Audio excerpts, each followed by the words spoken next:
Hello and welcome back to a final episode for 2019. We are SuperCoach Insider. My name is Ben. And I'm Chris. And thank you for having us. We have left you with some severe blue balls the last few weeks.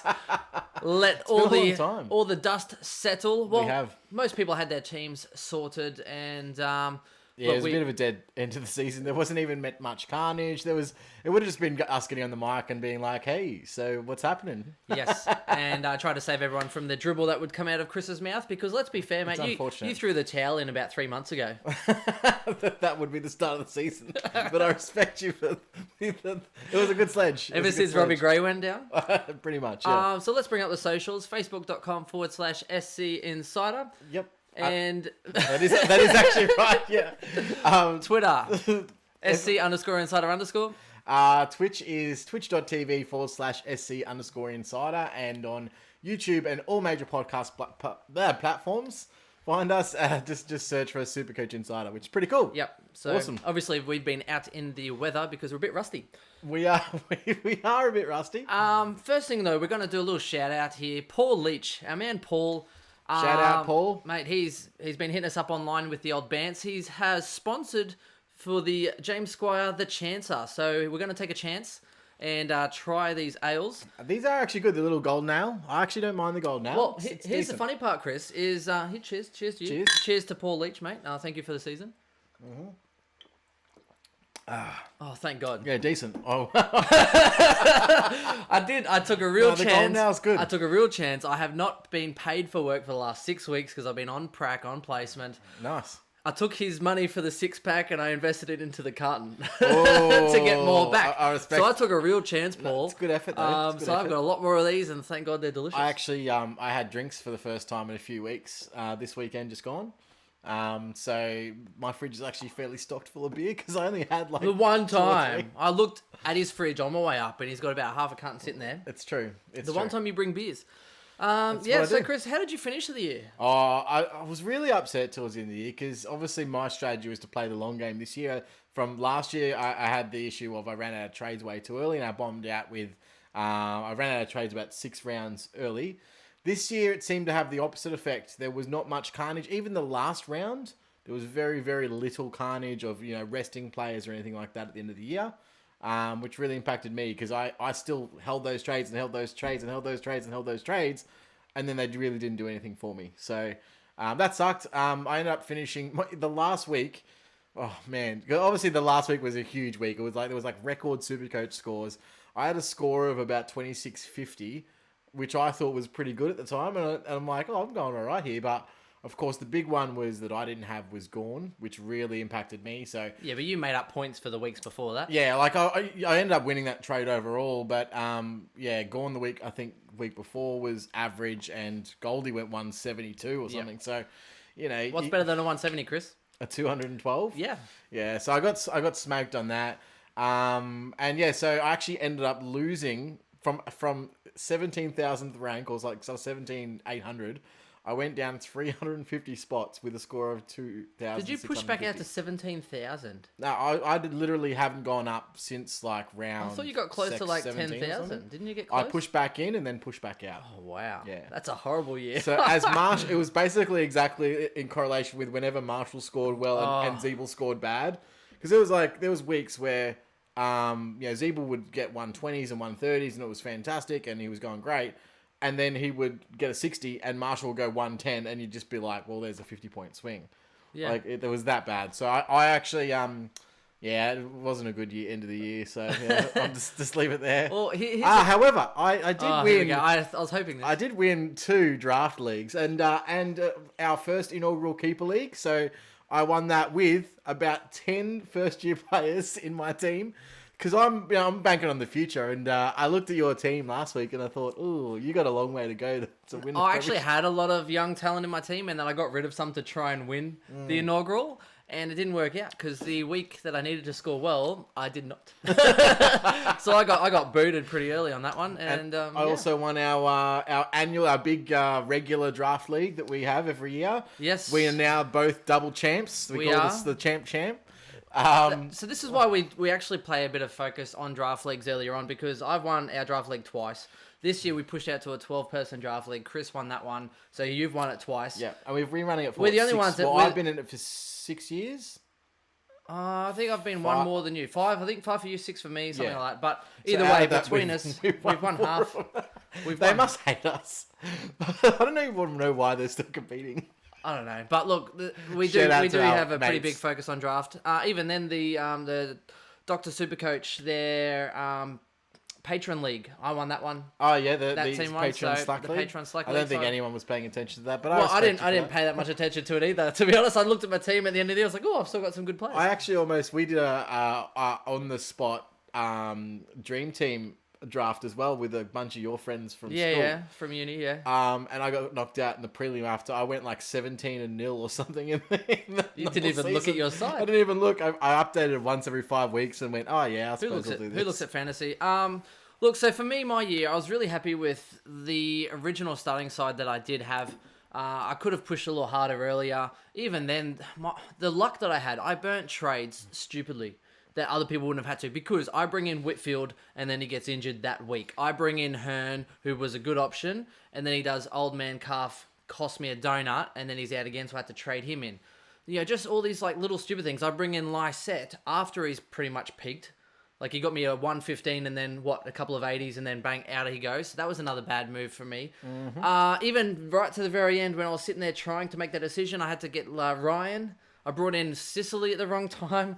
Like, Ryan I brought into my side, who didn't score that well, and then got injured again as well. So, considering the amount of double trades I had to do, I think I did quite well. The funny thing was, though, when I had Hearn out, I was looking at what I was going to do with my side. I actually thought about bringing in Treloar because I knew he was going to go big against the Suns. And the only way I could do that, though, is if I brought in a cheap defender. And I was actually looking at bringing in Heath Shaw, funnily enough. Really? And I could have had Heath Shaw and Treloar. Instead, I brought in Daniel Rich, who did fairly well, and Duncan, who actually didn't do that well for the last few rounds, which I was a bit surprised about because their draw was definitely quite weak. Also, a quick little shout out. I beat Stonesy in, I think it was the final for 001, the standard 001. He actually came up with a little meme thinking he'd won of, I think it was something raping a lion or something or other with Stonesy's Oh, yes. face. No, I did see that. Yeah, and then, so Stonesy beat me, and then scaling, Daniel Rich went up like 19, no, was it? He went from like 90 to about 103 or 104 points. So he went up at least 10 to 13 points in scaling. And by that point, I actually beat Stonesy, and his meme meant absolutely nothing. And we would not have known if it wasn't for lovely Carl. Thank you, Carl Carl. Leto, for telling us that Stonesy got too Nothing excited. like a little bit of friendly banter, right? Nothing like being premature. Chris has had a whole life of it. He's used to it. It is the story of my life, absolutely. So in the end, my last round, I scored 2,755. That was with Hawkins sputting up the last 2 rounds. So what was your he last looked score? good. 27.55. 27.55. Oh yeah, that's decent. I think that's pretty much, that was probably par for the round. Well, I was just hoping to stay into the top 500, to be honest, and I actually lost 4 places in the last round with a 27.55. So I finished 361st overall. My highest finish to date, and I was just stoked to be in that top 500. So for me, it was more a case of if I didn't burn those trades the wrong way, I was toying up bringing in Marshall instead of a Lysette, which would have been amazing and saved me another trade there. A few little things, but you know, it's been one of those years. I can't really complain because I did have a lot go my way. So yeah, that was pretty much me in a nutshell. 361 for me, Chris. Not bad. Which it's upsetting to me. I mean, it's not my best year rank of 150, but it's still pretty good. It's actually really, really good. It's my second best rank was 401. So Well, considering I've only been trying, that's second year of trying to go for overall. So yeah. Although I got spanked in a lot of my leagues 2 weeks to go, where my score didn't hit the same as everyone else's. You sort of trailed off a bit. Now, one thing I did do is an article came out today actually about the guy who won SuperCoach. I saw, which I read in depth, and it really pissed me off. Yeah, because he went hard. He did the exact thing as say Ben Ashton did, where he just went hard early, and he ran out of trades when Luke Ryan got injured, which was about 8 weeks before the end of the season, and just managed to hold on with his squad. And I had a look at like the difference in players between his squad and my squad to sort of get a vibe of where I went wrong. So he obviously had Gawn, so he held on to Gawn during that time. Whereas I had Goldie. He had Lysette as his extra player that he had on the Pine when he was injured, but obviously had Heaney as that swing M7. So he kept Lysette for 3 weeks without. He had to, and just luckily didn't get an injury in the forward line. And then Lysette did well, and in the grand Heaney final. was the loophole. Exactly. Wow. And so Heaney was on the Pine that last round, which got a 54 or something. Yeah. So then he took and I think Lysette got a 110. Yeah. That was what won him. That's literally what won him. Heaney sputting up is what won this guy the number one SuperCoach mantle. He obviously had Marshall. My last forward upgrade ended up being back to Robbie Gray because I couldn't actually afford any other player. Dunkley, of course. So these guys are guys that were must. So Marshall and Dunkley were the big ones this year. Dunkley for sure from a starting squad perspective. Yeah. For me, Dunkley, I started with full premiums. I didn't get tempted by Matt or Brad Crouch, which really worked in my favour as well. Yep. The only one I didn't have was the Liberatore, which would have benefited me early. That's pretty much only the if only. you trade him at the right time. Yeah, correct. Only if unlike some that held him and he dropped back down to 300k. Unlucky. What an idiot! What an idiot! Who would do that? The unfortunate one as well. So he actually did not have Boak. So he went the entire year without Travis Boak. Right. But he had Marshall though, so you kind of. Well, he had Marshall and Dunkley. Dunkley and Marshall were the two biggest ones. And look, it just so happened that he got lucky because I assume this happened to me at the buys. I had a chance of either upgrading Boak or upgrading to Dunkley, and I went with Boak instead of Dunkley. Bad choice. But I reckon it was maybe a 30 points per game swing for the rest of the year, maybe more. Yeah. Boak probably averaged around 95 to 100 in the back end, whereas Dunkley had 130 over the back end. So it was a massive, massive swing there. I didn't have Fife all season, so he did hurt me, but he did miss 2 games though, which was well, still as far as points go though. Overall points, Clayton Oliver still was better than him by I think it was I had both 10 or 20 points over the year, but I would rather have had Fife. So one thing that you don't take into consideration when you're taking into consideration the games that Fife misses is who was on the field. I took a bench score. Yeah, so you're not exactly losing out all of that score. I think both weeks I got about 60 odd. I think that Fife missed. So. Yeah, so I think in hindsight, not having Fife probably hurt me because I had opportunities to get him and I didn't opt to do it. I tried to talk you in earlier in the year, Chris. Remember that? Well, many times, and you're I got locked into players like Crouch, which I like. A lot of people got Brad Crouch. People could slide off on. Matt Crouch got held in a lot. Matt Crouch could have traded to Fife a lot. Matt Crouch during the season. I think he repaid people with about 3 good rounds for the year, and one of those was in the week that you needed him in the second last round. Yep. Here's a little funny story, Chris. Can I butt in for 2 minutes? Of course you can. You can butt in for as long as you like. I don't want to go too crazy. So the funny part is that the placement I was on, they're mad for SuperCoach. And funny part was they were saying, well, if you get a job here, they're like, you can't sit with us.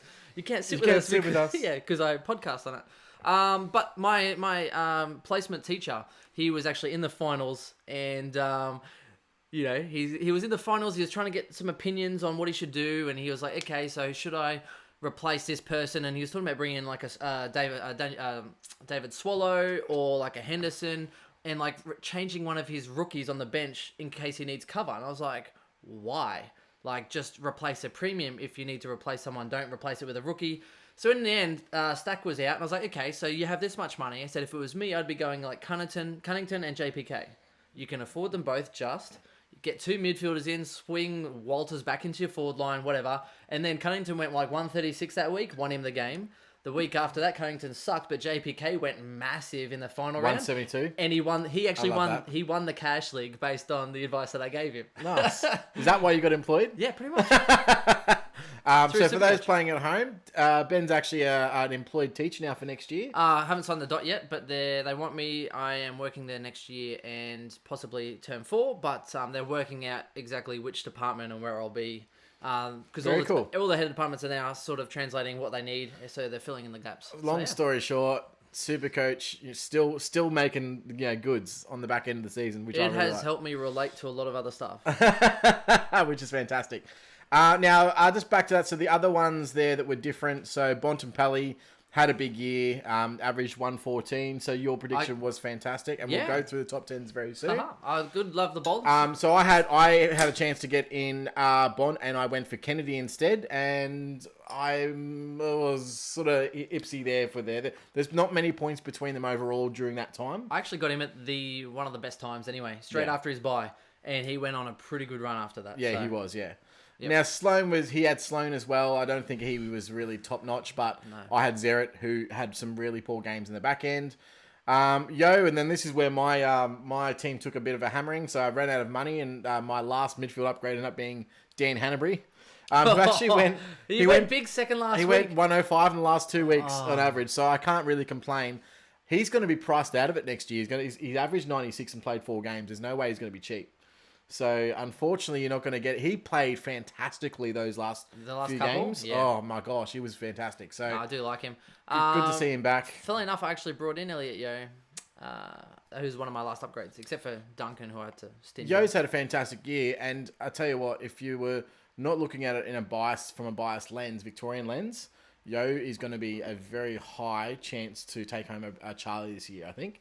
It's a smoky chance, but I think that he's had that good a year, and it usually takes the umpires a year of vote getting to start recognizing the importance and the impact of players.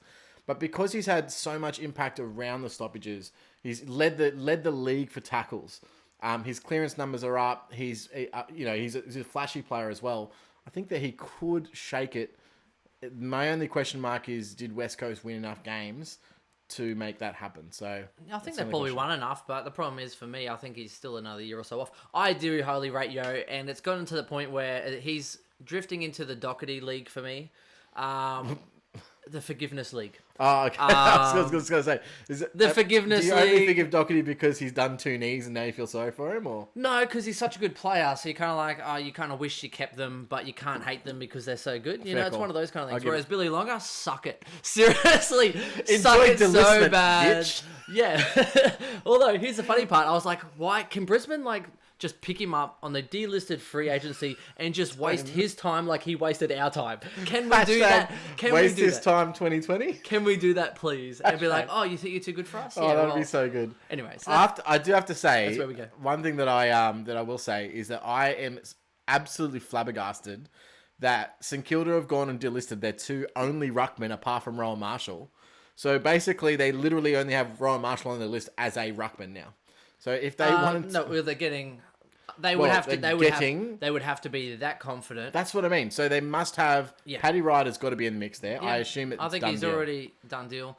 Not only that, I find it really interesting that even people like Jared Ruffhead formally agreeing to go to the club before they even have their coach, which made me think that they must know internally that Ratton was going to take over. And that's sort of come out in the last few days that it looks like that's the way it's actually going. Crazy, just crazy stuff. I think so. And the other crazy one is they might get Sam Draper as well. So because you wouldn't, I can't imagine why. Sam Draper was thinking about recommitting. Yeah, but I think so as well. But it's a tough one. The only other option is that they go out and draft, because you got to remember, Paddy Ryder's probably only got 1 or 2 years left in him anyway. Yeah, but there's so many ruckmen on the fringe. Even Tom Nichols, the Gold Coast, he's had a bad run with injuries. How many? Even Billy Longer.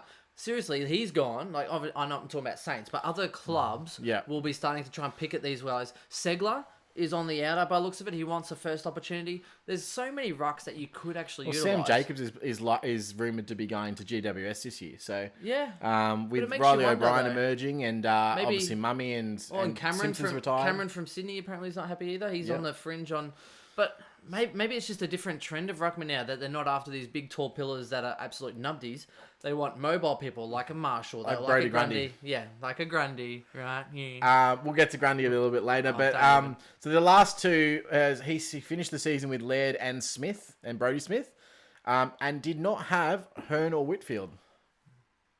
So Hearn had that really bad back end, which helped him. Yes. And obviously got injured as well. Got injured. And Whitfield was injured in and out. So he didn't have him at the end because he didn't have trades. That's the funny part about it. So isn't that crazy? If I didn't bring in Laird, I actually brought in... And Smith had a really good back end of the year. I wish I kept him.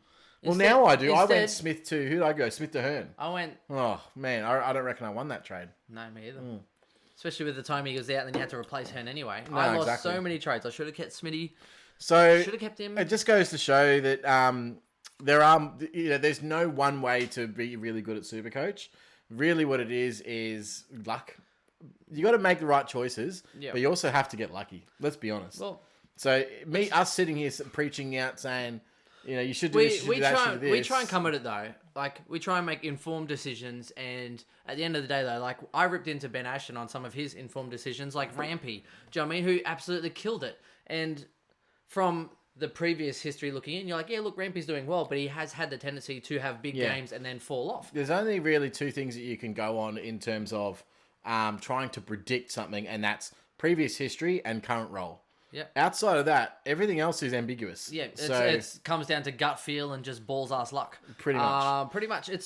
The way I best describe it though is if you're flipping a coin heads and tails and trying to get the right answer 10 times in a row. Yep. That is what SuperCoach is like for a season. In order, the winner is literally flipping a coin 10 times, and they are going heads. Wonderful. Tails. Wonderful. And everything comes their way. No. Yeah, anyway, so that's 100% accurate, and it's tough. 100%. It's 100% accurate. 100. Anyway, so I think this is the part of the podcast where we're going to go through what we got right during the year and what we got wrong. We'll start with what we got right, and I'll lead this one off because I did a little bit of research, old Benny boy. And the kick-ins, we got that right, 100%. Yes. Absolutely right. I even had this discussion with someone the other day talking about how bad of a year Witherden had. I was like, but Rich took his kick-ins. Like, granted, 100%. Witherden had a horrible year, but he also got taken out of that role that he was good at. Completely shifted his role. And even the points that he would have got from the extra kick-ins would have actually probably still put him... He might not have gone up in average because he had a bad year, but he might have still stuck around the mid to high 80s. Well, the difference in their kicking styles is that whilst they're both accurate kicks, Witherden is a safe, accurate kick. Like a Harris Andrews, a safe, accurate kick. Whereas Rich will take that kick on or kick at that extra 10 metres that you need to clear a zone. That's the difference between their kicking. And it's a really good identify... how do I say this? It's really good that Fagan actually identified that, changed the roles to suit their individual styles. Witherden's the one you hit on a 45, so you can turn and start your offense. But the way I see it as well, this was the first year for the kicking out rule. It was. So do you want to play it safe and be like, oh, well, Witherden can kick accurately short? Or do you want to go, you know what, stuff it this year, we're going long, and Daniel Rich, he can take the short option, but worst case scenario, he's just going to get it out of there, and then we can then form our defense behind it if we lose. So... Awesome. And I actually worked out, 14 of the top 15 defensive averages will take regular kick-ins. The only one that obviously doesn't is Rory Laird, who's just an accumulator. The other one, of course, really is the number one defensive option this year, which was Lachie Whitfield in terms of average. However, he did still take kick-ins when he was behind the ball. It just wasn't as frequent as others. Yeah. So there were other, like Nick Haynes took kick-outs. He Shaw took kick-outs. Zach Williams took kick-outs. They didn't really have a single designated kick-out taker. They shared it like their salary. That's true. Although, did you see the research that says Whitfield will actually be a forward mid next year? I do, and he is actually in my early thoughts on 2020. Thanks for the spoiler alert. Hey, segue. Now, the other thing is, so of those top 14 of 15 averages... apart from Lloyd and Sicily, all the kick takers increased their average by between 5 to 35 points per game. It was insane. The biggest one was Basher Hooley, went from 73 to 105. Yeah, well, help for that Short probably wasn't taking as many kickouts because he Short was injured, out for so long. Yeah, and then he didn't get back into that role. No, he didn't, and because Basher was doing such a good job. Oh, he's Australian best all form, all exactly Australian right. form. You wouldn't go, oh, by the way, you've been in awesome form, so we're just going to bring Short back in here. It's like, nah, you're doing that well. Yeah. Short can now fill in, the team role and bide his time for Hooley to retire. Absolutely. I mean, you even had players like Luke Ryan increased his average, even though it was sort of arguable about whether he would, he still increased his by about 8 points per game. So there was a definite increase. You're not going to get that value next year, unfortunately. No. But when we get into the 2020, we'll go through a little bit of strategy early into that. And the other, of course, is our top 10 list. So we were fairly accurate. For those who are regular listeners to the pod, we did do an awesome podcast with Supercoach Elise early in the year. Still one of our favourites of the year, I think. Yep. And we wanted to... Well, we were teetering on getting us together to do this pod, but probably didn't really warrant a full podcast with them, just a little bit of a review. We will probably do an off-season podcast with them again next year. Yeah, keen. Yeah, I think they enjoyed it. I think we enjoyed it too. But maybe we'll have to get Bretta on there, seeing he's the one that wins games. oh, dude, they stirred the pot with that with the big matchup, but we also poked the bear a little bit. It was very fun. That was a poke. It was honestly, that was one of the funnest weeks build-ups to a single SuperCoach match. That was true, It was especially the really way it good. finished as well. Even better. They did a really good job. Even better. But an awesome fan out there did a stupidly time-consuming and fantastic that we've got these guys out here. A fan of ours wrote all of our top 10 selections down. So me, Ben, Dom Dunn, Corey, I think it was. So either Dom Dunn did it personally, or he, I don't know, has some magical powers. But yeah, went through and wrote down every one of our top 10s. Definitely almost out. You're right. Every one of our top 10s. Yeah, and so Bomps and Corey as well. And then listed where they actually ranked overall, and then attributed a point system to where they ranked. And there were some real outliers that just completely bombed their seaid. I went outlandish. Oh, I think everyone did a little bit. Well, I didn't want to be boring, so I was like, okay. So I was like, okay, let's put in... who did I put in there? Seb Ross, I put into my midfield top 10 because I was like, maybe Seb Ross. He had a will really break good out. back end again. Yeah, but he sucks. He was so bad for a lot of the year. Seriously. I mean, if you want to see a good back end to the year, Zorko. You want to see a good back end? Zorko. That's true. Oh, that is also true. Yes. Jesus. Friday, open session. So from the top 10, so we actually got... So Ben got 5 of his defensive top 10 accurate. I had 4. Bombs had 3 with 2 injuries. So unfortunately, 2 of his players that he selected didn't even play this season. Or Rance was 1, but he only played 1 game. And Corey had 4. So you win that one. Midfield was this year. This is where the problem is right now, and for the next 2 or 3 years. The midfield is very predictable in terms of who's going to average what right now. So I can arguably say next year I know who the top 5 average is going to be. Yeah. Right now, today, and without any information of preseason, which is going to really heavily influence how we go about picking starting squads next year. So this year, you actually managed to tip 7. I tipped 7. Everyone tipped 7. Yeah, but you had like 7 of the top 10. Yeah, I had Bont in mine, and other people had others in theirs. Yeah, so that kind of balances out. Exactly right. So I think my my lowest was actually Canelio, and Canelio was going absolutely gangbusters for a while, but then when he got injured, it just went all downhill. So he actually averaged 22. Oh yeah, there's another reason my season went downhill. your GWS players. Your lowest rank was Seb Ross in 27th spot. Yeah.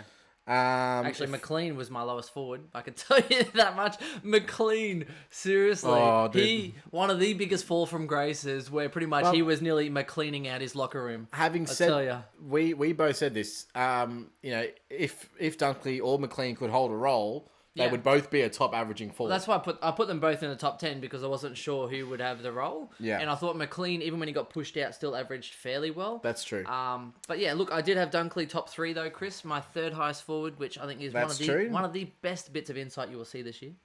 So Bomb's worst midfield selection was Dustin Martin at 20. It was 24, and Corey actually was the best in terms of the smaller standard deviation with Duncan at 17. Did you say Dusty was 24? Where was Seb Ross? 27. So you're saying Seb Ross was only 3 places behind? Yeah. So he didn't have that bad of a season. Right. The back end was really good for Seb Ross, though. Yeah. 2 years running. Moving on to the rucks, everyone had pretty much the same. Grundy, Goldie. So that really didn't... Grundy, Goldie, and Gawn. Yeah, I changed mine. Gawn, though, had a fantastic back end to the year, and I was super impressed being an owner in that back end. He started off well, too, though. Yeah. And then, of course, the forward line. So this is where it gets shady, though. It is very shady. No one predicted Marshall. No one... Everyone had Menegola in there, who was 32. Devon Smith, you had it at 6. He obviously averaged... Injured. He's 92nd and then averaged terrible for the year. McLean, Wingard. Wingard had a really good couple of games in the back end of the year. Yeah. But most of the year was really, really bad. For me, it was Robbie Gray was really out there. Wingard I also had as well. Menegola. Jack Darling ended up storming home and averaging exactly what he averaged last year. So good on Jack. Anyone who jumped on Jack Darling. For those of you, Jack Darling. Sorry, go on. When he got injured and I think he had a 9 and a 32 or something back-to-back games. From then on, he averaged close to 100 for the rest of the year. If you jumped on him then, you would have been... And Tom Lynch was cheap. He was like 320k. So here's the thing that I want to point out. And for anyone that did listen to that podcast earlier in the year, there was one prediction that I made, and I was the only one that made it, and I got laughed at. I got ridiculed by these three dickheads. Hibbard? No, Hibbard was the funny one, right? The forward who I said this forward would not be top 10, even though he had the most top 10 finishes for a forward out of anyone else in the league. And I said Lance Franklin was not top 10 this year. And you boys laughed at me. He played like 4 games. No, how many games did he play? And he averaged crap. Even when he's actually a smoky to be in my team next year. Even when he's a real high chance. Actually, I'll be honest. And these boys, they laughed at me, and I said Lance Franklin is not top 10. I'm gonna be honest. He's gonna be in my team round 1 next year. He's gonna be like 320k. Okay, so latest news. And I'm gonna be needing some value. Latest news is Chris wants to go from 17,000 ranked to 35,000 ranked, and this time next year he's going to attribute that to Lance Franklin with his 30, 30, and 40 to start. That's true. Now, while we're speaking of rankings, do you know who out-averaged Michael Hurley? Oh, fuck you. They're both playing finals. Does it count? No, it does not count. I win. What was the average? I will. Let's you pull it up now. won from sheer ass luck and injuries. It was an injury. Injury did help, and I'm not gonna say it didn't. But let us have a look. By the way, we've already done a large section of our spreadsheet. Yes. For this year, which are they is really watching good. this live or are they no? No, they're not. Okay.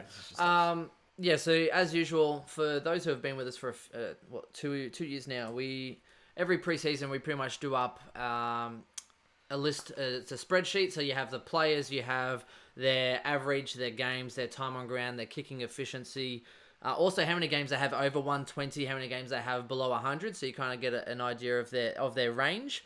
And we released that in the start of the preseason. Well, not start of the preseason, sorry, just before season starts, because we keep up-to-date analysis on the injuries, how they're tracking through the preseason. So any of the chatter. So usually every week in that preseason bracket, after that sort of Christmas training period. Yeah, a bit more analysis. Well, anything that you sort of look at. So anything that pops up on the website, so it'll say this person's training really well, or this person's doing this one's running PBs. It's really mainly for breakouts and for mid prices, obviously. Yeah, and choosing breakouts. Premiums who are tracking well, who haven't had a crap preseason. Because there's nothing worse than picking a guy thinking he's great, but he had double shoulder reconstruction. He only started training 2 weeks before the season proper. Yeah. You don't pick those guys. Or rookies as well, which we do. Perfect for draft and good for if you're tossing up between 2 premiums in standard, you go with the guy with a better preseason. Yep. Absolutely. Now, so Hurley averaged 79.7 for the year. Oh, fuck, he's horrible. And Shaw averaged 82.6. Both horrible. It was literally like... I can't say they both had horrible games. That's not PC at all. No. I was going to make a reference to a certain Olympics. They were both horrible. Like, let's just put it that way. They were both bad. Yeah, no, but I do appreciate that. But I did unfortunately lose the Sam Petrovsky-Seaton bet. So yes. we do have to now work out what our terms were for both of those. I can tell you now. But Sam Petrovsky-Seaton averaged 81.6 on the year. You know what's funny? He's actually 9.9 below what he needed to be for you. Or actually 10 points. 10. Well, 91.5 was the line. It was. I'm going to blame the role change because he had 2. He had multiple. He had 2 during the season. Chris, so he was playing midfield heavily earlier in the year, and then he got changed to playing forward, and then he got changed to playing halfback, which brought consistent scoring, but not like high-end consistent scoring. It was like 80s to 95s every week. Chris, which is really unfortunate. You play with spuds, you get fried. All right? You get what you get. I forgot about your lame-ass jokes. Mate, they're still here. I'm really impressed with them. Thank you very much. Yeah. Anyway, so we do have those. We'll bring video. I believe Full Kit Wankered was the SPS. Could be. I don't know what the other bet was. I don't think we had much writing on this year. We usually just do a 50 or a bottle of something. We haven't done that this year. I can tell you that because I would know. And I'd be more heavily invested. Interesting. We were slack. I know we made that during the top 10 bet, so that would be fairly easy to find, wouldn't it? Anyway, I think maybe who knows. Moving forward, SBS. Binger, sorry, Binger's in the chat. Binger, mate. By the way, shout out to Binger. Shout out to all of our fans that have jumped on this year. We have had a record year. Obviously, our second year is always going to be a record year. Yeah. But it has been fantastic. So thank you very much to all of our loyal followers. We started a completely different platform and changed the way up that we did absolutely everything. Well, it's funny you say it's a breakout, Chris, because I think of this more as the second year blues.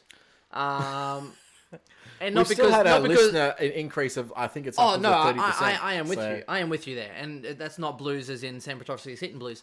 Let's talk about though. Awesome year.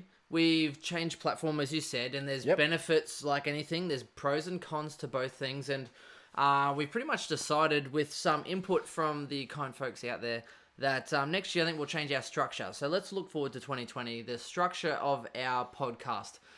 First of all, this year, if you just came on, we've been doing the Twitch and we're doing the interaction with online, and that's been really awesome, and people value that. Last year, it wasn't our faces, it was just straight up audio, and we get together and re-record. So it was pretty much like an hour or so of just straight up facts, us having bad jokes as usual, but bang, bang, bang, bang, this is what you want to know. Sometimes good jokes, it's not always bad jokes. This is what you can listen to on your drive to work, right?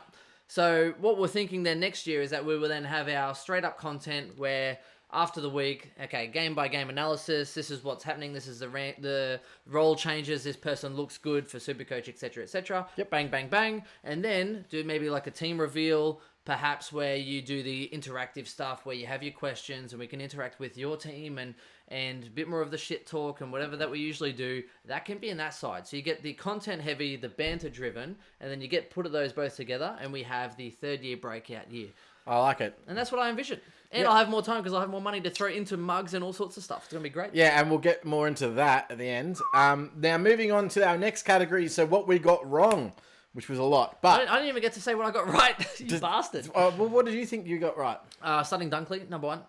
Starting Fife as well. I went to the 5-tier. Oh, you're in your starting team? Yep. Yeah, I went 5-tier midfield, which worked out really five well. big. I went 5 big, so I went... I went 5, but you went the 5th was shallow. You went 4 with Crouch as your 5th big. Yeah, Crouch was 5. Yeah. But considering you thought he was a friend, you thought he was top 10, but he wasn't, so you're wrong. Right. Bad idea. I thought the way I started went well. I thought that I went early on enough rookies that I had to, and I kind of lucked out pretty well there. A couple things didn't go my way, but that's fine. But stayed fairly healthy, and I made some pretty good decisions realistically. Like a lot of my premiums didn't have bad injuries.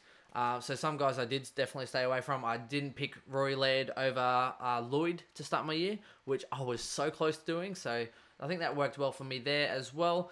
And look, I finished 361, so a lot went my way, to be honest. Fair enough, and I respect that.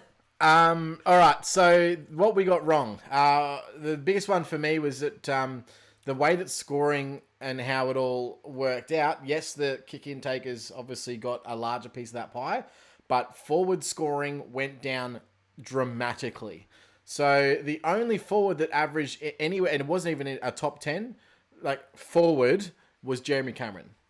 Outside of that, the only other two that probably retain forward status will be Isaac Heaney, maybe Michael Walters, and a very, very, very, very slim chance that Patrick Dangerfield retains forward status. It's very slim. I think Danger from the same thing that Whitfield's in. I think Danger, Dusty. If he started there and then rotates in. Yeah, no, that was based on their... based on their starting. And you might get a Dusty there, but I don't think so based on last year. I don't think he played more forward this year than he did last year. I think it was he played more forward last year. So I don't think that Dusty gets a forward status. So it's going to make choosing forwards very, very hard. Heaney. But basically what it meant that the only forwards that scored well, and a lot of forwards did, were ruckmen or midfielders or defenders. You even had Caleb Daniel in there who averaged just under 100. He was a defender in the forward line. So the top 10 was made up of, the only one that you could say was really a forward was Michael Walters and potentially Isaac Heaney, who rounded out the 10. Outside of that... Heaney was a forward.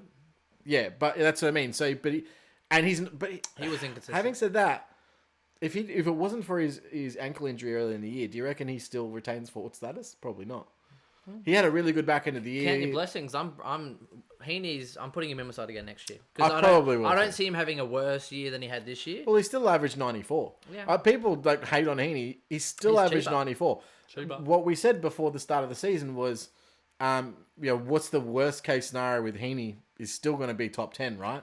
Yeah. And he just managed to scrape into that top 10. So good on Isaac Heaney. But that was different. So also midfielders, we thought that there was going to be a drop out of the midfield scoring. That actually became more consistent. So a lot more midfielders actually bridged the gap and averaged over 110 this year as opposed to other years. But we did predict because of the extra space in that midfield, the best ball users, the ones that look like they have time and space, like Pendlebury, it's no surprise that he actually was All-Australian. I know contentious for some because Treloar likes to get 40 disposals and butcher half of them, but... Oh, that was a slide in there. But, you look at the best ball users. So, Bontempelli, it's no surprise he had a good year. McRae, who has, when he has time and space. Fife. Just these guys that have even absolute Pendlebury skill. had a fantastic year. But There's a very, very outside chance that Pendlebury polls really well in the Brownlow and gets some sympathy votes. Possibly. And I don't think you're going to win, but he could go top 3 in the Brownlow this year. Yeah, he's but had a fantastic season. Sometimes umpires will look at Treloar and go, oh, he got 40 touches, and they'll just give him votes. True. They're not supposed to look at stats, though. No, well, aren't they? Because sometimes I think umpires are just a bit clueless, to be honest. That's why people with that's why they reckon Angus Brayshaw scored so well last year because he had the helmet on. He could be interesting next year. Well, it was going to be cheap. Oh. So that's pretty much what I got wrong. What I noticed. So the biggest trend that I noticed this year, particularly, is that a leopard doesn't change its spots. So whatever person you get on, whether it was Jack Zeeble who went on a heater, Luke Parker went on a heater, Ben Cunnington went on a heater, they can have purple patches, but they're not going to sustain it for the year.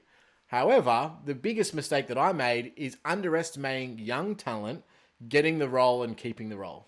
So Josh Dunkley and Marshall are prime examples of this. Yeah. Is underrating because they haven't done it before doesn't mean that they can as a young player. However, if you're 25, 26, 28, and you've been in the system for X amount of time, you can have a purple patch, but there's no guarantee you're going to be able to hold that form. Even JPK had his purple patch, but he completely dropped out of it. Dropped off. And then came out with a big one at the Exactly end there, right. So the leopard doesn't change its spots. JPK is probably going to average maximum 105 ever in his career from now on.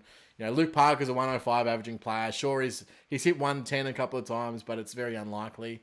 Rowan Marshall, he's got now 120 averaging potential for the rest of his career. Unfortunately, he's never going to be chosen in a SuperCoach side as long as Max Gordon... I laughed at someone who said they were going to start with Marshall next year as a ruck only. And I'm like, so you're turning down Gordon, you're turning down Grundy. He's in competition of his own class now. So. Someone will have sentimental value, like Ben Ashton, and he'll start, I reckon, like 2%.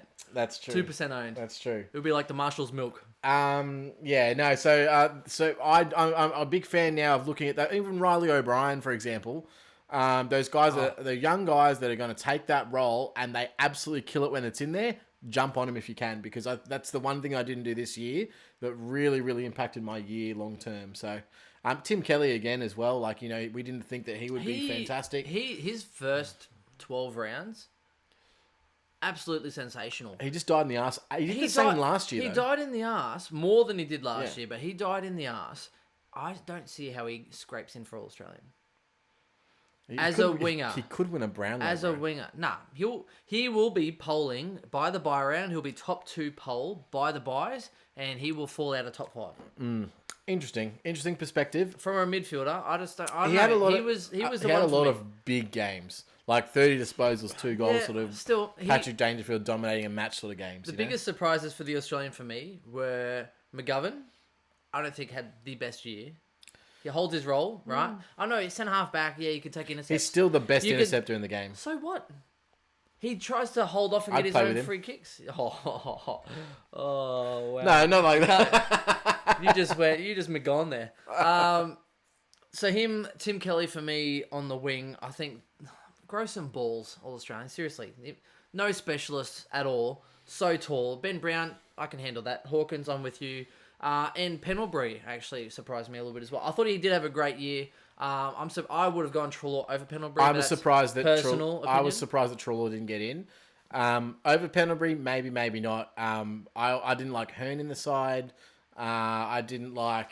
I thought Hearn was in the side to be captain. Jack Darling in the side didn't make sense to me. He had a really great... Back end? I mean... He started off horrible. AFL teams have moved towards forwards, like small forwards. That they've moved away from larger full forward types. So why do you have 3 in the on-field starting side? Especially when you've got 2 ruckmen in the team. Doesn't make any sense to me. No, I don't think Jack Darling deserved to be there. That's my personal opinion. He had a great back end of the year. You're big on Darling. Yeah, and I love Darling. I love him. I just don't think he was really deserved to be in there. I mean, Charlie Cameron was a fantastic selection. Yep. I think that if DeGoey doesn't get injured, he's in the All-Australian team. Yeah, I think if he's not injured for 6 weeks, he could actually be a good smoky for next year as well, just for playing. I agree. I'm with you there. And I think it was Buckley even shared something or posted something saying like, if you're picking the best cricketers, like the best 11 for the last 10 years or something, you don't pick 10 batsmen and a keeper.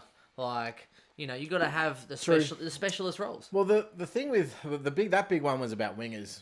Wingers is a very loose term now in today's football, but because they do take a lot of part in stoppages as well. However, they're designed what a traditional winger is they're on the open side to spread the play.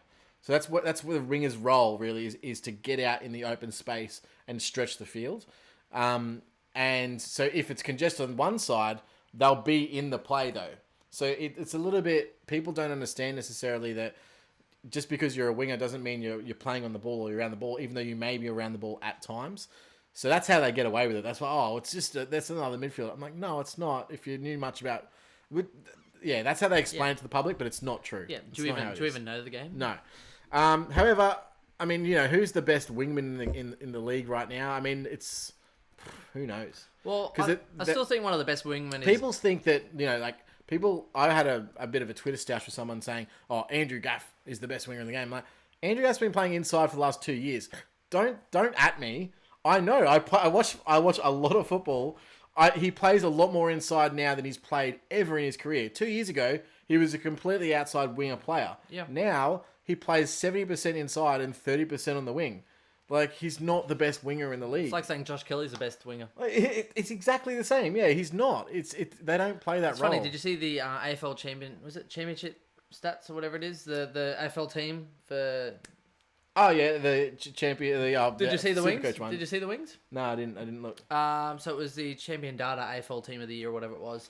Robbo on one wing and McCluggage on the other. Oh, they had great seasons, didn't they? Great seasons, especially McCluggage. Like Robbo. He's coming up in our little chat. You need something. Now, should we take a little bit of a break to 2020. acknowledge our lovely listeners? You should. So Tatum SNN, thank you for your support this year as well, mate. Besides Binger acting like an ex-girlfriend with 50 messages in a row. He does look like my ex-girlfriend, you're right.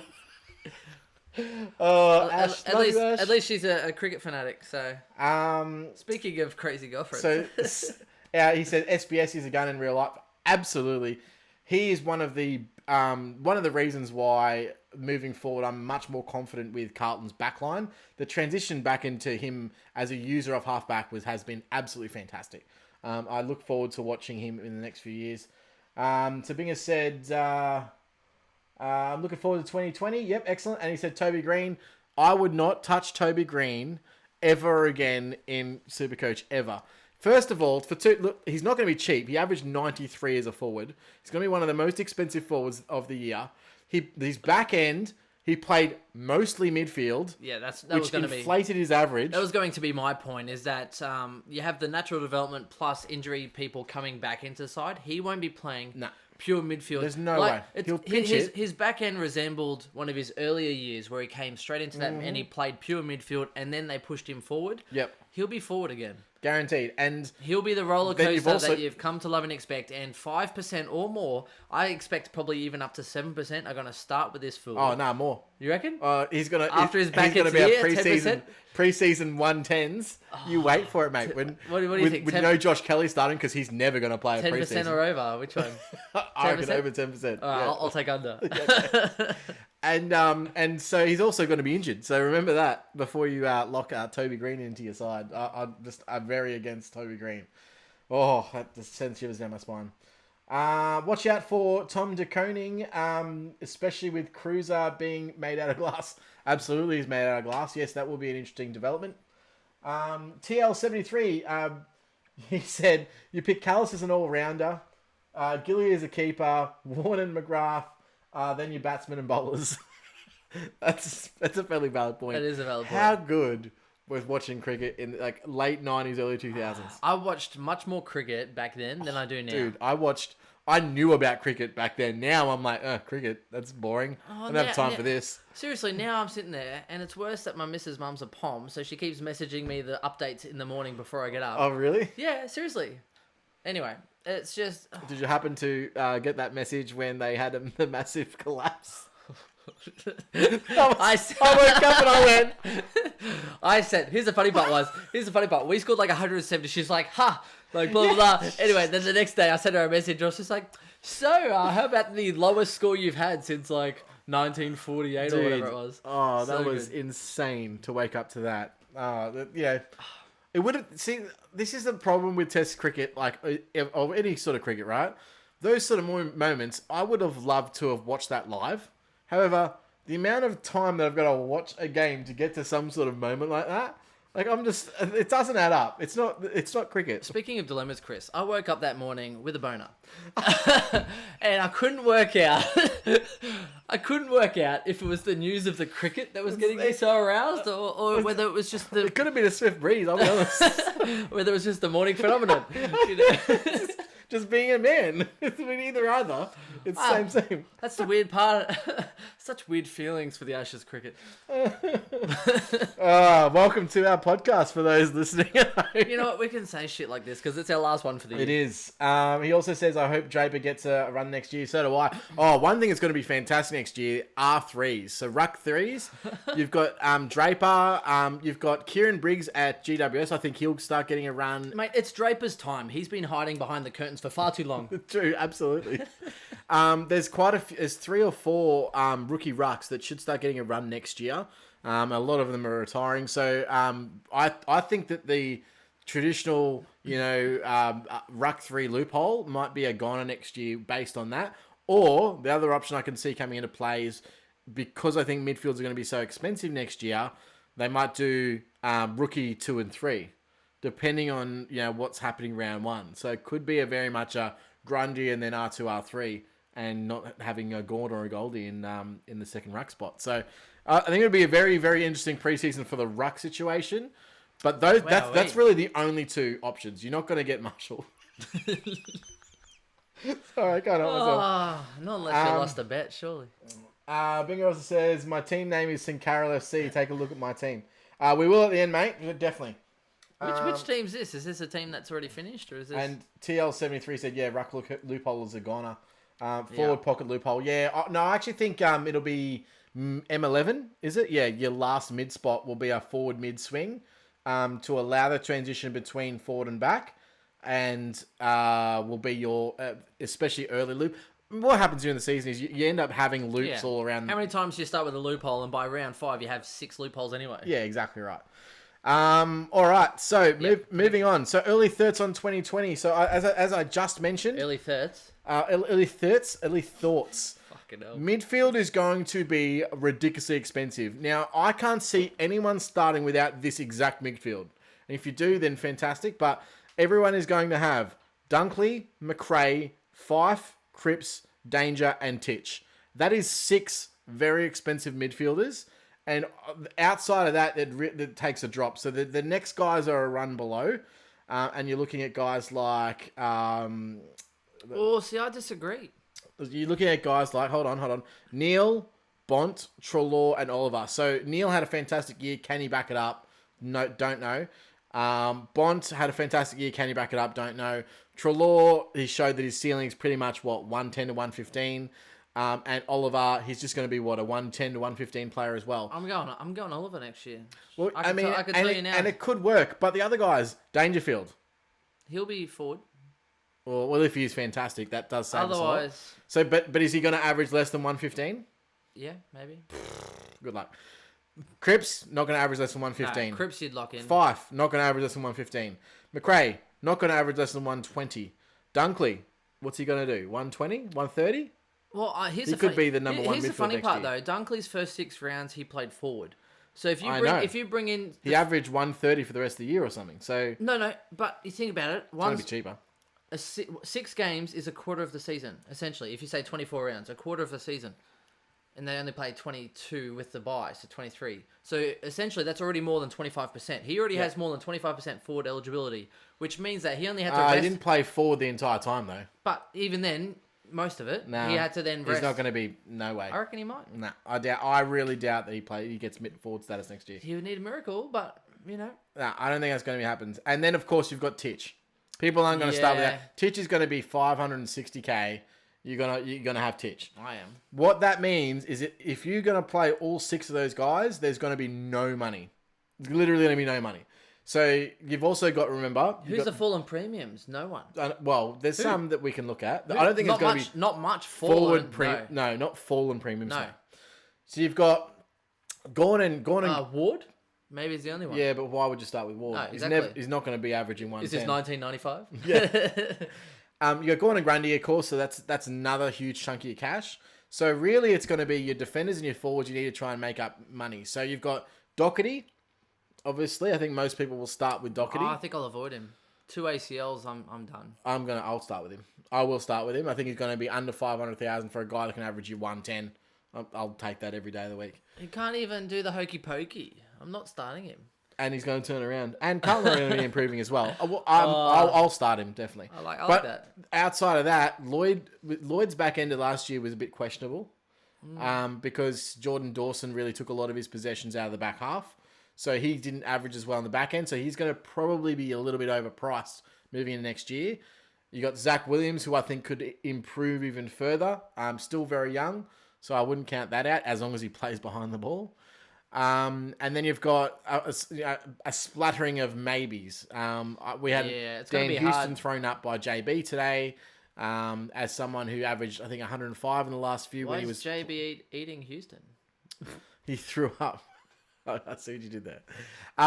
He's playing. So you got to look for those. In those are all about people have role changes. Jordan Dawson, if he plays midfield instead of defense, I could see him really breaking out. So it's really going to depend, and you're going to really want value in those defensive and forward positions.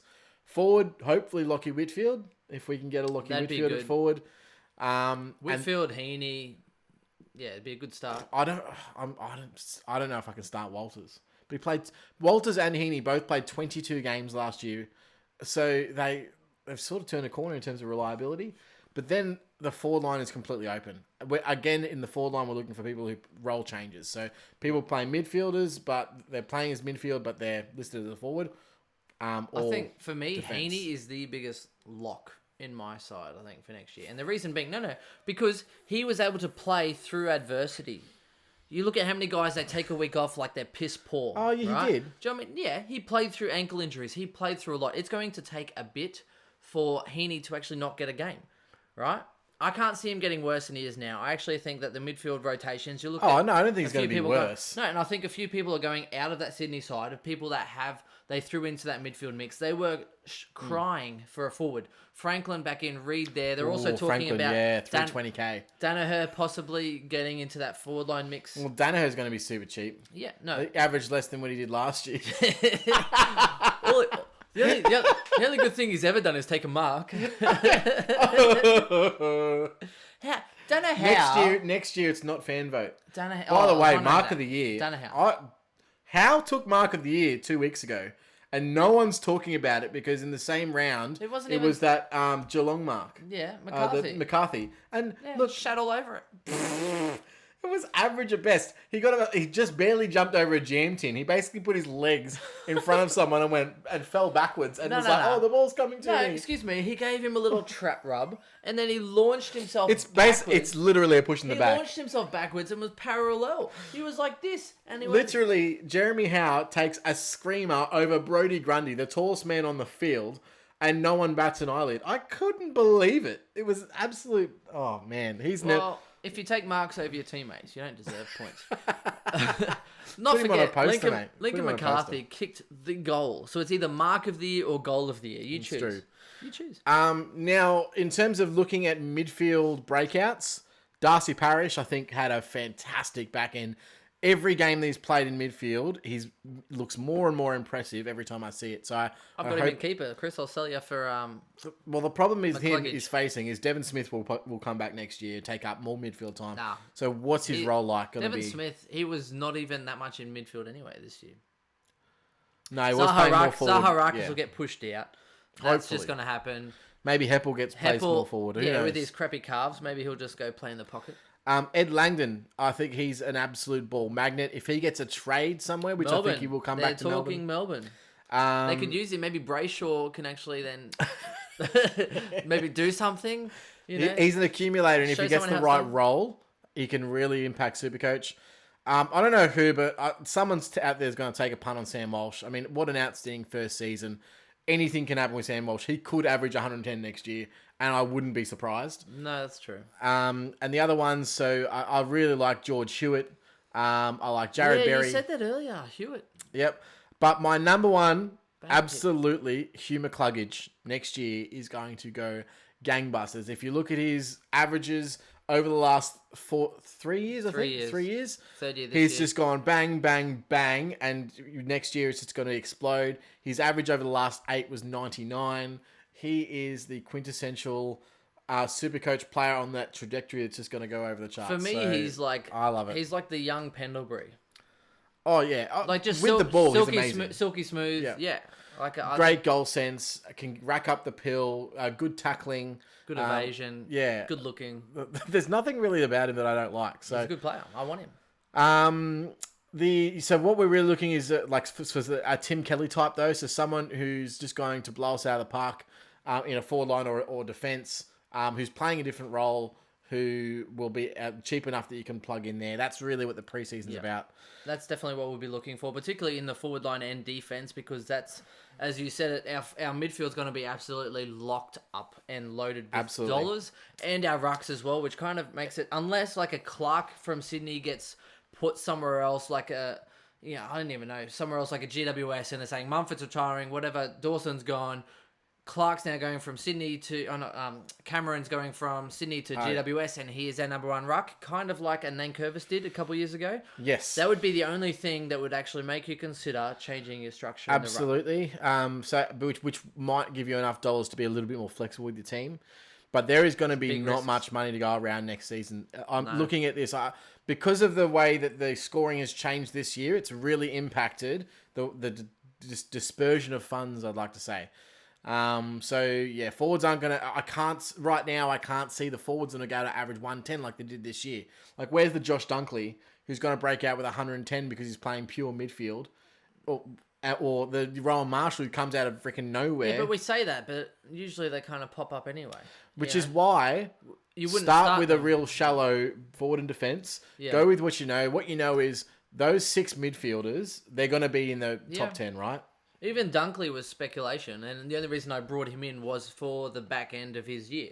And I said, if he plays in this role, he could be one of the ones that hurts you if you don't have him. And that's the only reason I started with him. It was a big gamble. Absolutely. Huge gamble. And we spoke about it's a big gamble because if he has the crap role, he's averaging 80, if that, and you're missing out on someone else. True. Now on to almost, while we're talking about predictions. Yes.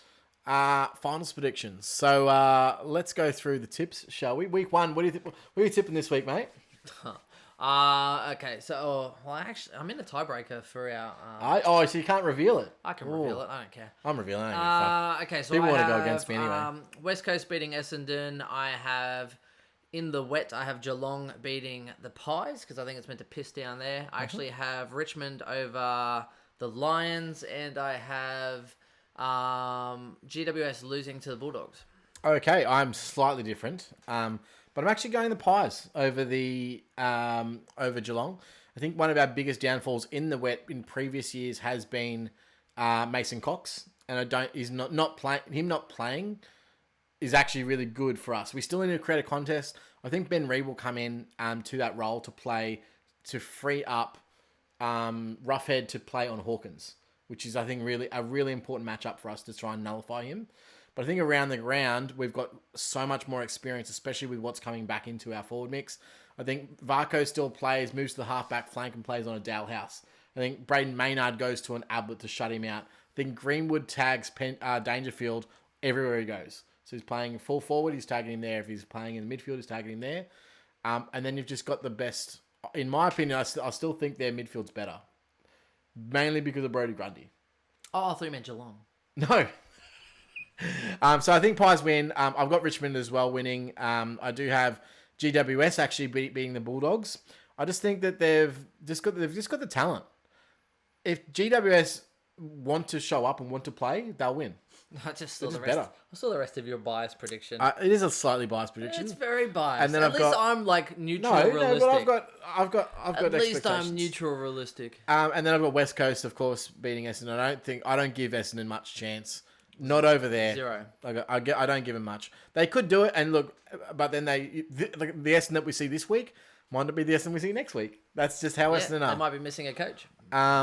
Week 2. So based on my predictions, I've got Geelong losing the first week and then winning the second round against West Coast over at Cardinia Park. That would likely be, and then I do have Brisbane winning against it'll GWS. be GWS. Yes, and I have West Coast. Yep. Beating the Pies. Yep. Oh, so you think Pies are out in straight sets? Well, it's one of them. I reckon one of the teams is out in straight sets. This is the least, I'll be honest, after this week, this is the least injuries we've had all year. Okay, well, that's pretty good then. Really swings things. Look, I'm just making this up as I go, Chris. Oh, fair enough. Here's the thing, though, with Richmond, and this is the only reason I'm actually picking Richmond over the Lions. The thing that is in our favour, A, we're at home. B, it's been a hot week. Like, today was like, even when... it's going to be a scorcher on this weekend. Thursday, Friday, they reckon it's going to be huge. absolutely And it's been crazy. like nearly 30 or over 30. It's been like hot as fuck. So when Richmond's trying to train during the day or whatever they're doing, it's going to be hot. It is hot up here. It's going to take out. It's much more. If Hawkins and Ben Brown can get a bit of mild heat stroke because they're absolutely albino, then imagine I have the only no person pigments. that has acclimatation No? being Not on acclimatized. maybe? No. Tom Lynch has been up on the Gold Coast for a bit previously. I think the weather, I think the location is going to be in our favour. It's going to be hot. It's not going to be wet, so Richmond would be definitely the better wet weather side.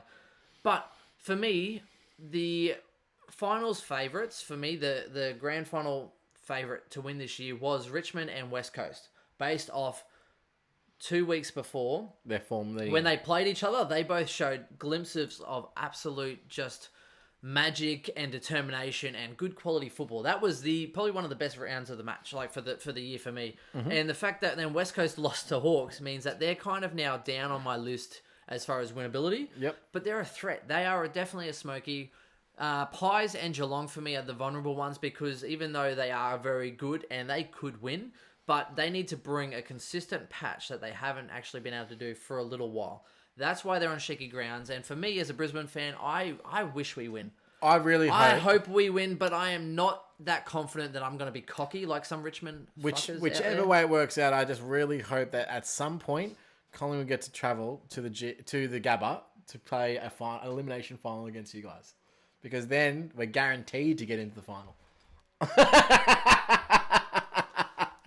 So that's the thing with people being cocky, like Richmond saying they're going to come up here and smash us. I'm like, mate, the game hasn't even happened yet. And the one thing about Brisbane supporters is, they don't rock up most of the time. Excuse me, the ones that should be actual Lion supporters, not the bandwagoners, is that we are cautiously optimistic. We are not cocky, but if we win, we will be like sucked in big time because those that are being cocky deserve to lose. I actually have a friend of mine. You might know him, Tony. Never, ever... I don't even think he likes or watches AFL, but he now irks up because Brisbane are winning. I hate him. he's already. He's got a bandwagon and cap on. He's like, Brisbane are going all right, eh? I'm like, shut up. Yeah. Who are you? You don't know my pain. Oh, the bandwagon left a while ago, mate. You don't know my pain. Who are you? Yeah. What have you resurfaced from 2003? Who are you? Exactly right. What are you in a submarine? Oh, mate. Anyway, so I do have the Pies and Geelong be in the final with Collingwood. Deep diver. Yeah, right. Yeah. I actually have no idea for this year. Oh, good. It's really that top 5 for me. Even the Bulldogs could smoke in. I'm a bit overhearing. The Dogs have won it from worse odds. I can't see Bailey Dale going up against a decent defense and actually doing anything good. Well, I mean, the Dogs lost the Lions up here, so they could lose anywhere. Look, I'm not saying that they can't. I'm just saying that if they are, they've already hit a run of form in the last 5 or 6 weeks. It's hard to keep. Unbelievable. It's hard to keep that run of form going. Yeah. And to be fair, they're going to. They deserve it if they do. I'll tell you what, Jesus. Well, the Dogs are going to be unders for most of the rounds, so they're going to be underdogs. Good one. Brownlow prediction. Who's winning the Brownlow? I've put you on the spot here, haven't I? You have. Should I lead off and then you can say whatever you want? You go, and I'll disprove your theory. All right. I honestly think it's probably going to be one of the closest Brownlow medal counts, I think, in the history of the Brownlow medal. There might be 5 or 6 guys that are all going to be within one game of each other when it comes to the last game.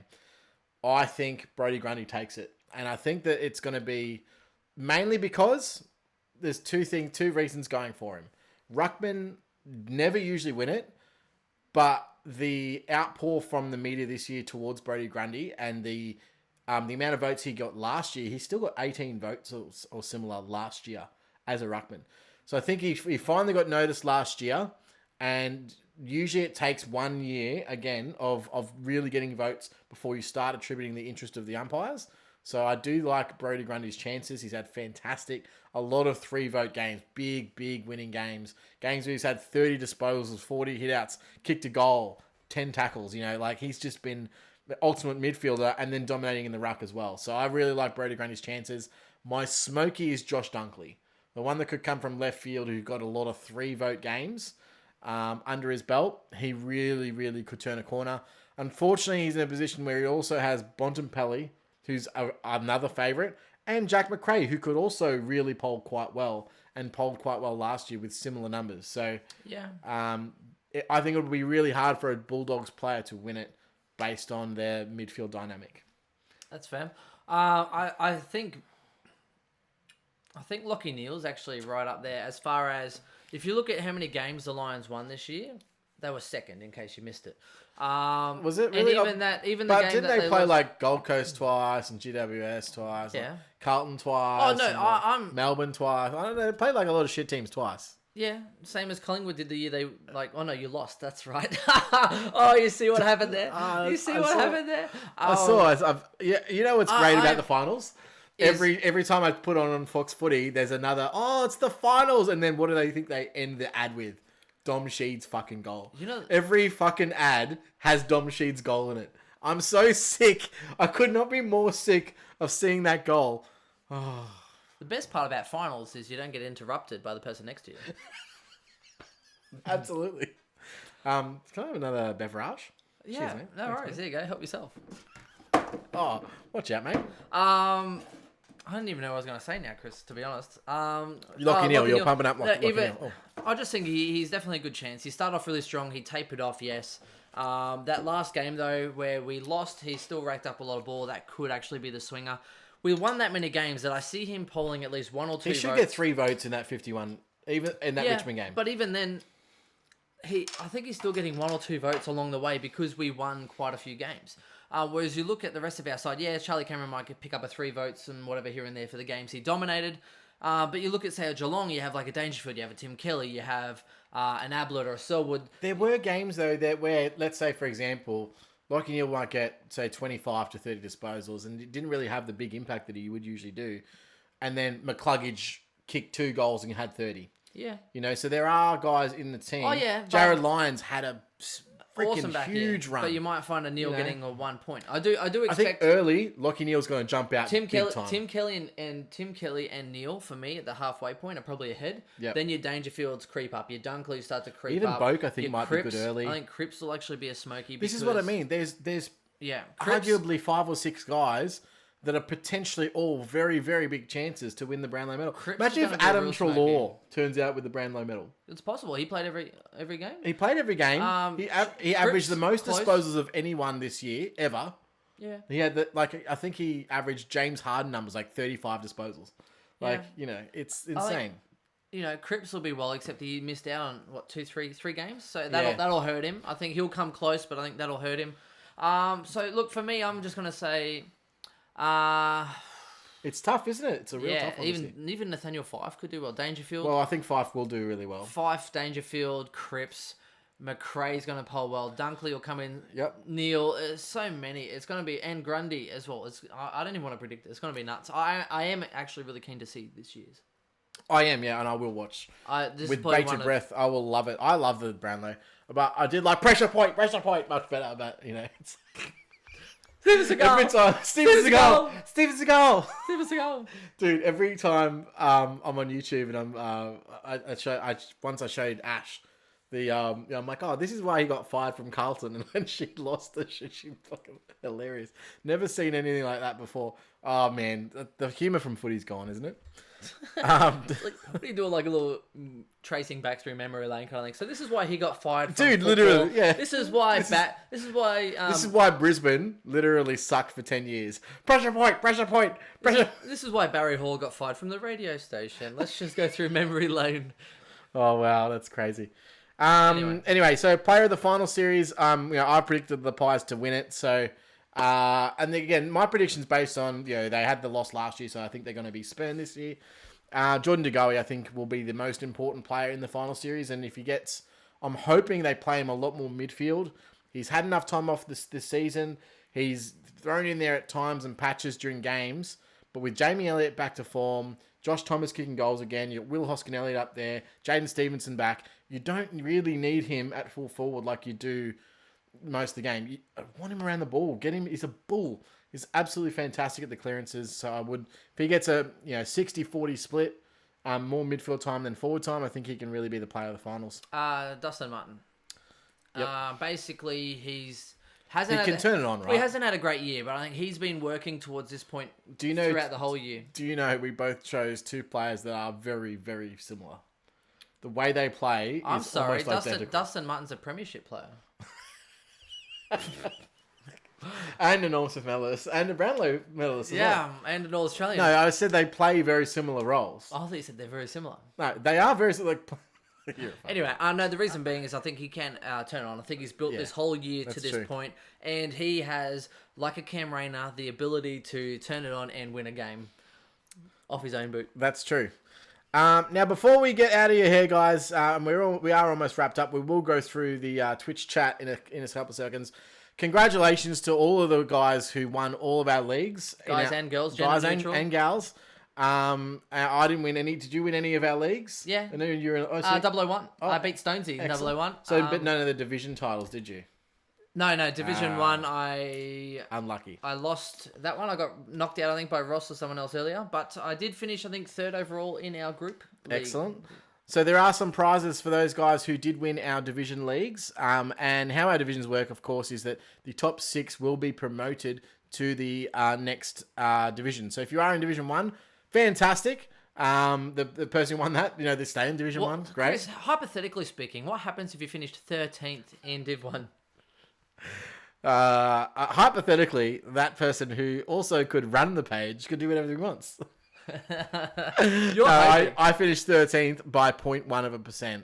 So I will get relegated to Division 2 next year. Assuming that someone from Div 2 doesn't. Someone from Div 1 or someone from Div 1 could not and you participate. could keep your spot. In which case I'm just, okay. Happy days. So in the group for this year, I finished 3rd behind the best 22 Matthew and Pizza Safety in David. Congratulations, guys. So that's for the whole year group. Well done. So all of our winners will receive a prize pack, and we've got coffee mugs and stubby coolers coming out to those guys. Yep. So if you did win, please do hit us up through either Twitter or Facebook. On Facebook. Yeah. And let yourselves be known. We're not chasing you up. This isn't child services. Yeah. So just follow us up with an inbox, and we'll be able to send it out directly to your place. Yeah. And congratulations, they are awesome. By the way, I just did the edits on the proof yesterday. Sweet. I haven't seen it. Fantastic. So, hit our box and we will fill your box with some good stuff. But yeah, thank you very much to everyone that participated. And congratulations to those guys who won. 001, for example, whoever was second in the final, they will have to be promoted to the Division 4 as well. Oh, correct. Yeah, so that's how that'll work. Oh, because I already won. Exactly right, because so you're already in the league. So Stonesy might actually he's already in there too. Prize. Okay. Who's third? I don't know. Who's on 4th? Chris can work that out. All right. Now, thank you to the guys in the chat. Let's just go back a little bit. So, Champagne batting at 3. What? Yeah. They're still talking about Yes. cricket. Oh, okay, cool. Binger Carroll said Billings, question mark. No, he will be pure midfield next year. There's no way he's retaining forward status. Really? Yeah, there's no way. It's going to be interesting. He played wing all year. He was one of the best wingers of this season. True. He did not play enough forward time, in my opinion, but it'll be surprising. Because all Sydney players are 85 years old, Heaney should finally get a run through the midfield. Oh, well, JPK's still young. He re-signed him. JPK's old, but Parker's still young enough. JPK and Parker need to go so that Hewitt and Heaney can start averaging well. All right, Danaher Mark of the Year was the best mark that year. Who are you? Who's this, Binger? Nah, TL73. Thanks, mate. Parrish never should have been out of the side. Agreed. I'd push Heppel to the back flank. Yeah, he can definitely play there. Binger says, did you know McCluggage used to play cricket before footy? Yeah, did you also know that Pendlebury used to play basketball? Have you heard that? I think I've heard that before. Have you heard that this week? Yeah. Congratulations to Scotty Pendlebury, by the way. 300 games. Absolute champ. Yeah, playing at a home venue. Stupid, eh? I do have an opinion on this, and I want to share it because I have the soapbox and I'm allowed to use it. If Geelong really want to play at home, I'm fine with that. But play all your games at home. Stop selling your games to the MCG because they play at least 2 big marquee games a year at the G. For money. For money. One of them's against the Hawks on Easter Monday, and one of them's against the Pies during the year. So if you don't want to be money hungry and you just want to be at home, invest the money that you do have in creating a bigger stadium so that you can fit more of your fans in there, and then they'll travel to you. Otherwise, don't complain. Stop complaining when you sell your soul. One of the best articles I found was comparing about how West Coast had to actually play because the MCG had to have a game. Yeah. So one game had to be in Melbourne, and if all the other teams were interstate, then the lowest team would have to then have a home game at the MCG. Yep. And West Coast got flogged, I think, twice by that format. Brisbane had to travel once as well down there for that, and Scott was a part of that team that had to travel and have a home game in Melbourne. If I was Brad Scott, is it Brad Scott or Chris Scott? It's Chris Scott, sorry. If I was Chris Scott, I would also complain about it, but it's not his call. It's his CEO of Geelong that makes those calls about revenue. Yeah, the guy that has a real impact around the club. Yeah. He just wants to win. So I can see why from his point of view he wants to push that, and I can see why from a fan's point of view they want to push that. They get the money though, right? Football's a business, they get more the money or no? All the money. It's their home game. Yeah. So take it. And if you can't win at the MCG, you don't deserve to play there anyway. 100%. It's not like you're Brisbane going and playing. They're going to make MCG. Millions more. Like it's not like pocket change. It's big money. It's not cheap, mind you. If Brisbane win, and it's fixed across the whole league, I'm pretty sure. Brisbane win this week. They have the week off, and then it's like $187 for a standard seat. Excellent. I'm going because Collingwood are going to flog them. I can't afford that stuff. I need like an obscured view for like $60 or $70, mate. I'll sit behind the interchange bench. There is actually obscured view. I'll put the goggles between the rows. I need something. I respect that. Anyway, Swizz, if you're out there, hit us up this weekend. We've got one of our followers of our awesome podcast, and you might have heard of him. Swizzy Taylor is flying up for the Richmond game this week. So we're hoping to catch up before, have some pre-drinks. I'm not going to the game, but hopefully I can get out. It's a long way to fly for disappointment. You're starting the sledging early, I see. I respect that. Anyway, all right. So salary cap to be increased next year. No, they won't do that just because there's more people averaging better. They'll just make you work better for it. So, but look, I think that's maybe cheap rookies to squeeze the cap. Yeah, but look, you run the risk of if anything more than 3 is really risky in any line. So I think that's pretty much where we wrap it up anyway, Chris. Yeah. But a little insight for you. I will be away over in Europe from, I think I get back around the 4th or 5th of January. So probably from around that point, we'll start to get together. Yep. We will be doing our analysis on our own like we usually do and picking apart the fixtures as well as the averages and the true averages as well as like hot streaks, like who finished the year better, that kind of thing. So we'll start to pick that aside. We will. And I honestly think that our staple and our best content has always been pre-season, the team-by-team analysis on injuries, who to look for, who's breaking out, who you look for just for a draft league, and who did have a hot streak. So someone that you could actually pick in a standard league. I think that's where we do some of our best work, Chris. Yeah, I think our preseason is probably our strongest part. I failed to see another podcast. I love all the podcasters out there, but ours is very, very, very in depth in our preseason podcast. Yeah, I'm with you. So do join in for that. We love it. It's actually our favorite part. Yeah. We spend hours and hours. We'll get together and do like researching. 6 teams and talk for like 6 hours. That's what we do. And we'll do that 3 times, and we'll just go nuts. And then afterwards, we just see what happens. We might have to hit up some sponsors for that. We'll just buy a carton and we'll just keep recording, sponsored by this person. Sounds fantastic. I'm actually heading to Bolter soon. We are heading. Are you coming to the Bucks party still? Are we going? We're not going. I mean, you haven't been paid in 6 weeks. No, I'm going for the golf and the 2 tours of the breweries. Okay, cool. Yeah, Excellent. I just won't be getting wasted on a boat. Bucks party, November 16th, Gold Coast. Be there or just don't come. Mate, geez, it's going to be a short night if you're getting wasted like It you is. are now. 2-pot screamer. But look, that pretty much wraps us up for that. And look, do stay tuned. We'll still be around the socials if you just want to drop a line and say, hey, if you find anything interesting, like any stat anomalies or anything like that, if there are people that are interested in that, please do hit us up, and we will then, if we find it interesting... Unless your name's Fancy Freaker, we don't like you at all anymore. Lies. But look, if you find something interesting, hit us up. We can then possibly search further into that and include that into our analysis, and we will then give you a kudos for helping out in that process. Cheers, guys, and we appreciate all your hard work this year. Cheers, Big Ears, and have a happy 2019. Cheers, guys. Bye.